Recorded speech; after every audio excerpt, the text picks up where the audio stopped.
friends, investment പ്ലാനുകളെ കുറിച്ച് ചിന്തിക്കുമ്പോൾ നമ്മുടെ മനസ്സിലേക്ക് ആദ്യമായി വരുന്നത് ബാങ്ക് സ്കീമുകളും ഫിക്സഡ് ഡെപ്പോസിറ്റുകളും അതുപോലെ തന്നെ മ്യൂച്വൽ ഫണ്ടുകളുമാണ്. വ്യത്യസ്തമായ രീതിയിൽ ചിന്തിക്കുവാൻ നമ്മൾ ആരും തയ്യാറാവുന്നില്ല. ഇതിന് കാരണം മറ്റൊന്നുമല്ല, മറ്റ് സ്കീമുകളെ കുറിച്ച് നമുക്ക് കൃത്യമായ ഒരു അറിവില്ലാത്തത് കൊണ്ട് തന്നെയാണ്. എന്നാൽ ഇപ്പോൾ പ്രൈവറ്റ് ഫേമുകളിലെ NCDകളിൽ നിക്ഷേപിക്കുവാൻ പലരും തയ്യാറാവുന്നുണ്ട്. അതൊരു പബ്ലിക് ഫേമിലാണെങ്കിലോ നമ്മുടെ സമ്പാദ്യം കുറച്ചുകൂടി സുരക്ഷിതമല്ലേ? ഇത് നമുക്ക് ലിക്വിഡ് ബീസിലൂടെയും നിഫ്റ്റി ബീസിലൂടെയും സാധ്യമാകും. ഇതിനെക്കുറിച്ച് കൂടുതൽ അറിയുവാനായിട്ട് നിങ്ങൾ ഈ വീഡിയോ മുഴുവനായി കാണുക.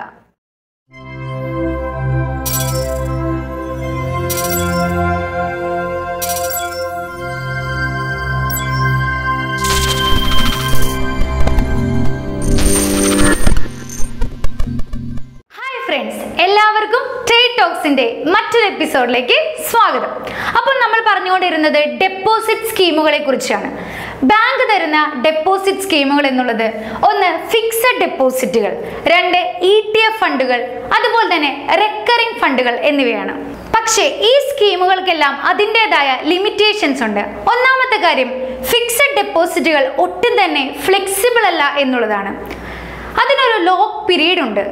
നമ്മുടെ ഒരു അത്യാവശ്യത്തിന് നമുക്ക് ആ പണം വിഡ്രോ ചെയ്യേണ്ടതായി വന്നാൽ അത്രയും നാളത്തെ പോലും ബെനിഫിറ്റ് നമുക്ക് കിട്ടുകയില്ല. രണ്ടാമത്തെ കാര്യം, സിസ്റ്റമാറ്റിക് ഇൻവെസ്റ്റ്മെന്റ് ഒരിക്കലും പോസിബിൾ അല്ല എന്നുള്ളതാണ്. നമുക്ക് വീണ്ടും ഫിക്സഡ് ഡെപ്പോസിറ്റിലേക്ക് പൈസ നിക്ഷേപിക്കാനായിട്ട് സാധിക്കുകയില്ല. അതുപോലെ തന്നെ ബാങ്ക് വിസിറ്റ്. ഈ കോവിഡ് കാലത്ത് ബാങ്ക് വിസിറ്റ് എത്രമാത്രം ഡേഞ്ചറസ് ആണെന്ന് നിങ്ങൾക്ക് എല്ലാവർക്കും അറിയാവുന്നതാണല്ലോ. ഇതെല്ലാം പരിഹരിച്ചുകൊണ്ടുള്ള ഒരു സ്കീമാണ് ഞാൻ നിങ്ങളുടെ മുമ്പിൽ അവതരിപ്പിക്കുന്നത്. അതെ, liquid BeES and Nifty BeES. Nifty BeES ഇന്ത്യയിൽ ആദ്യമായി 2002 ഇൻട്രൊഡ്യൂസ് ചെയ്ത ETF അല്ലെങ്കിൽ എക്സ്ചേഞ്ച് ട്രേഡർ ഫണ്ടാണ് നിഫ്റ്റി ബീസ് എന്നുള്ളത്. നിഫ്റ്റി ബീസിന്റെ പേര് കേൾക്കുമ്പോൾ തന്നെ അറിയാം നമുക്ക് നിഫ്റ്റിയുമായി അതിനുള്ള ബന്ധം എന്താണെന്ന് വെച്ചാൽ, നാഷണൽ സ്റ്റോക്ക് എക്സ്ചേഞ്ച് ഇൻഡെക്സിന്റെ 100% നിഫ്റ്റി ബീസ് എന്നുള്ളത്. അതായത് 1 unit Nifty BeES is equal to approximately 1/100th of Nifty value. അതായത് ഏകദേശം നിഫ്റ്റി ബീസിന് ഇപ്പോൾ 162 രൂപയുണ്ട്. നമുക്കറിയാം, നാഷണൽ സ്റ്റോക്ക് എക്സ്ചേഞ്ച് നിഫ്റ്റി ഒരിക്കലും നമുക്ക് വാങ്ങാൻ സാധിക്കുകയില്ല. അതിൽ നമുക്ക് ഫ്യൂച്ചേഴ്സും ഓപ്ഷൻസും മാത്രം ട്രേഡ് ചെയ്യാനായിട്ട് സാധിക്കുകയുള്ളൂ. ഈ അവസരത്തിൽ നിഫ്റ്റി 50യുടെ ഒരു ചെറിയ ക്യാപിറ്റൽ അല്ലെങ്കിൽ ചെറിയൊരു എമൗണ്ട് നമുക്ക് വാങ്ങാനായിട്ട് സാധിക്കും. അതാണ് നിഫ്റ്റി ബീസ് എന്നുള്ളത്. അതുപോലെ തന്നെ ഒരു ലോങ് ടൈം ഇൻവെസ്റ്ററെ സംബന്ധിച്ചിടത്തോളം ഇത് വളരെ മികച്ചൊരു നിക്ഷേപമാണ്.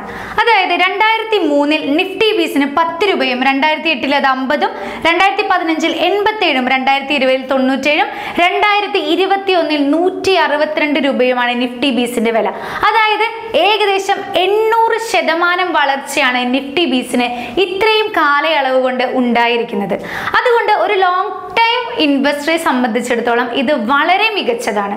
അതുപോലെ തന്നെ നിഫ്റ്റി ബീസ് ഒരു ഇക്വിറ്റി പ്രൊഡക്റ്റ് ആയതുകൊണ്ട് ഇത് കൃത്യമായ ഇടവേളകളിൽ ഡിവിഡൻഡുകൾ പ്രഖ്യാപിക്കാറുണ്ട്. അതും നിങ്ങൾക്കൊരു എക്സ്ട്രാ ബോണസ് തന്നെയാണ്. ഇനി ഒരു ട്രേഡറെ സംബന്ധിച്ചിടത്തോളം എങ്ങനെയാണ് നിഫ്റ്റി ബീസ് കൂടുതൽ മികച്ചതാവുന്നത്? അതായത് ഫോർ എക്സാമ്പിൾ, നമ്മുടെ കയ്യിൽ ഒരു 10 ലക്ഷം രൂപയുടെ സ്വർണമുണ്ടെങ്കിൽ അത് നമ്മൾ ഒരു ഫിനാൻസ് കമ്പനിയിൽ പണയം വെച്ചു എന്ന് വിചാരിക്കുക. അപ്പോൾ അതിൻ്റെ 80% ഏകദേശം 8 ലക്ഷം രൂപ നമുക്ക് ലോണായി ലഭിക്കും. ഈ 8 ലക്ഷം രൂപയ്ക്ക് നമുക്ക് വേറെ രീതിയിലുള്ള പല ബിസിനസ്സുകളും ചെയ്ത് നമുക്ക് പ്രോഫിറ്റ് ഉണ്ടാക്കാവുന്നതാണ്. ഇതേ പ്രോസസ്സ് തന്നെയാണ് നിഫ്റ്റി ബീസിൽ നടക്കുന്നത്. നമ്മുടെ കയ്യിൽ 10 ലക്ഷം രൂപയുടെ നിഫ്റ്റി ബീസ് ഷെയറുകൾ ഉണ്ടെങ്കിൽ ഇത് നമുക്ക് പ്ലെഡ്ജ് ചെയ്ത് ഏകദേശം 90% രൂപയുടെ മാർജിൻ നമുക്ക് ഇതിലൂടെ ലഭിക്കും. ഈ മാർജിൻ മണി ഉപയോഗിച്ച് നമുക്ക് ഓപ്ഷൻ ഹെഡ്ജിംഗ് പോലെയുള്ള ലോ റിസ്ക് മെത്തേഡുകൾ ഉപയോഗപ്പെടുത്താവുന്നതാണ്. എന്താണ് ഓപ്ഷൻ ഹെഡ്ജിംഗ് എന്നും എന്താണ് ഓപ്ഷൻ സെല്ലിംഗ് എന്നതിനെ കുറിച്ചുള്ള ഒരു ഡീറ്റെയിൽ വീഡിയോ നമ്മുടെ ചാനലിൽ ഓൾറെഡി ഇട്ടിട്ടുണ്ട്.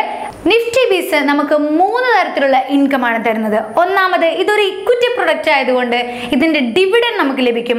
അതുപോലെ തന്നെ നിഫ്റ്റി ഇൻക്രീസ് ചെയ്യുന്നതിനനുസരിച്ച് നിഫ്റ്റി ബീസിന്റെ വാല്യൂം ഇൻക്രീസ് ചെയ്യും. അതുപോലെ തന്നെ നിഫ്റ്റി ബീസിന്റെ ഷെയർസ് പ്ലെഡ്ജ് ചെയ്ത് നമുക്ക് ഓപ്ഷൻ സെല്ല് ചെയ്തും പ്രോഫിറ്റ് ഉണ്ടാക്കാം. അതുകൊണ്ട് ഈ 3 പ്രോഫിറ്റ് കൊണ്ട് തന്നെ ഏറ്റവും മികച്ച ഒരു നിക്ഷേപം തന്നെയാണ് നിഫ്റ്റി ബീസ് എന്നുള്ളത്. ലിക്വിഡ് ബീസ്, ലിക്വിഡ് എക്സ്ചേഞ്ച് ട്രേഡർ ഫണ്ട്, ഇതൊരു ഗവൺമെന്റ് സെക്യൂരിറ്റിയോട് കൂടിയ നിക്ഷേപമാണ്. വളരെ സിമ്പിളായിട്ട് പറയുകയാണെങ്കിൽ നമ്മൾ ഗവൺമെന്റിന് ഒരു ലോൺ കൊടുക്കുന്നത് പോലെയാണ് ലിക്വിഡ് ബീസ് നമ്മൾ വാങ്ങിക്കുന്നത്. ഇതൊരു ഡെപ്റ്റ് ഇൻവെസ്റ്റ്മെന്റ് ആണ്. സ്വാഭാവികമായിട്ടും ലോൺ കൊടുക്കുമ്പോൾ നമുക്ക് കിട്ടുന്നത് ഇൻട്രസ്റ്റ് ആണ്. ഇവിടെയും നമുക്ക് 6% ഇൻട്രസ്റ്റ് ഒരു റിസ്ക്കും ഇല്ലാതെ ലഭിക്കുകയാണ് ചെയ്യുന്നത്. ഒരു യൂണിറ്റ് ലിക്വിഡ് ബീസിന്റെ വില 1000 രൂപയാണ്. നിങ്ങളുടെ കയ്യിൽ 100 ക്വാണ്ടിറ്റി ലിക്വിഡ് ബീസ് ഉണ്ടെങ്കിൽ ഒരു വർഷത്തിന് ശേഷം 6%, അതായത് 6 യൂണിറ്റ് ലിക്വിഡ് ബീസ് അധികമായി നിങ്ങളുടെ അക്കൗണ്ടിൽ ക്രെഡിറ്റ് ആവും. പിന്നീടുള്ള വർഷങ്ങളിൽ ഈ ആഡായ ലിക്വിഡ് ബീസിൻ്റെയും കൂടി ഇൻട്രസ്റ്റ് നിങ്ങൾക്ക് ലഭിക്കും.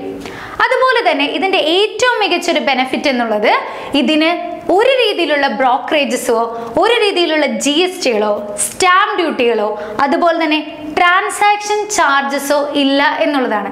നിങ്ങൾ എന്താണോ കാണുന്നത് അത് തന്നെ നിങ്ങൾക്ക് ലഭിക്കും. ഇതൊരു ETF ഫണ്ട് ആയതുകൊണ്ട് തന്നെ നിങ്ങൾക്ക് ടാക്സ് റിലാക്സേഷനും കിട്ടും. നിഫ്റ്റി ബീസ് പോലെ തന്നെ ലിക്വിഡ് ബീസ് ഷെയർസും നമുക്ക് പ്ലെഡ്ജ് ചെയ്യാനും പ്ലെഡ്ജ് ചെയ്ത 90% മാർജിൻ മണി നമുക്ക് മറ്റ് ട്രേഡിങ്ങിന് വേണ്ടി ഉപയോഗിക്കാനായിട്ടും സാധിക്കും. ഏതൊരു സാധാരണക്കാരനും വീട്ടിലിരുന്നു കൊണ്ട് തന്നെ ഡിമാറ്റ് അക്കൗണ്ടിലൂടെ നിഫ്റ്റി ബീസ് ഷെയർസും ലിക്വിഡ് ബീസ് ഷെയർസും വാങ്ങിക്കാവുന്നതാണ്. എങ്ങനെയാണ് ഒരു ഡിമാറ്റ് അക്കൗണ്ട് ഓൺലൈനായി ഓപ്പൺ ചെയ്യുന്നതെന്ന് എന്നതിനെ കുറിച്ചുള്ള ഒരു ഡീറ്റെയിൽ വീഡിയോ നമ്മൾ ഐ ബട്ടണിൽ ഇട്ടിട്ടുണ്ട്. അത് നിങ്ങൾക്ക് കാണാവുന്നതാണ്. ലിക്വിഡ് ബീസും നിഫ്റ്റി ബീസും ഒരു ETF ഫണ്ട് ആയതുകൊണ്ട് തന്നെ ഇൻകം ടാക്സ് റിലാക്സേഷന് വേണ്ടിയിട്ടും നിങ്ങൾക്ക് ഈ നിക്ഷേപം ഉപയോഗപ്പെടുത്താം. ഒരു ഓപ്ഷൻ സെല്ലറെ സംബന്ധിച്ചിടത്തോളം നിഫ്റ്റി ബീസ് ഷെയർസും ലിക്വിഡ് ബീസ് ഷെയർസും വാങ്ങി പ്ലെഡ്ജ് ചെയ്ത് ഓപ്ഷൻ സെല്ല് ചെയ്യുന്നതിലൂടെ നിങ്ങൾ മൾട്ടിപ്പിൾ സോഴ്സ് ഓഫ് ഇൻകം ആണ് ജനറേറ്റ് ചെയ്യുന്നത്. നിഫ്റ്റി ബീസ് ഷെയർസും ലിക്വിഡ് ബീസ് ഷെയർസും ഒരു ഡിമാറ്റ് അക്കൗണ്ട് വഴി എങ്ങനെ വാങ്ങാമെന്നും അതെങ്ങനെ പ്ലെഡ്ജ് ചെയ്യാമെന്നുമുള്ള ഒരു ഡീറ്റെയിൽ വീഡിയോയ്ക്ക് വേണ്ടി നിങ്ങൾ കാത്തിരിക്കുക. Good bye.